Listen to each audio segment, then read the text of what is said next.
I'll tell you a very important psychology fact. Did you know that more choices don't make you happier? They actually make you anxious. Psychologist Barry Schwartz called this the paradox of choices. You open Netflix, scroll, scroll, scroll. 20 minutes later, you're tired, but you didn't watch anything. But somehow, you're exhausted. Why? Because your brain is thinking, what if I pick the wrong one? More options equal more pressure. More pressure equal more regret. And after you choose, you're still thinking about the other 50 options. So here's one suggestion that would help.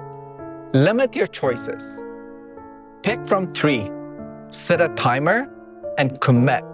Remember, freedom isn't about having endless options. It's about being at peace with the one you picked.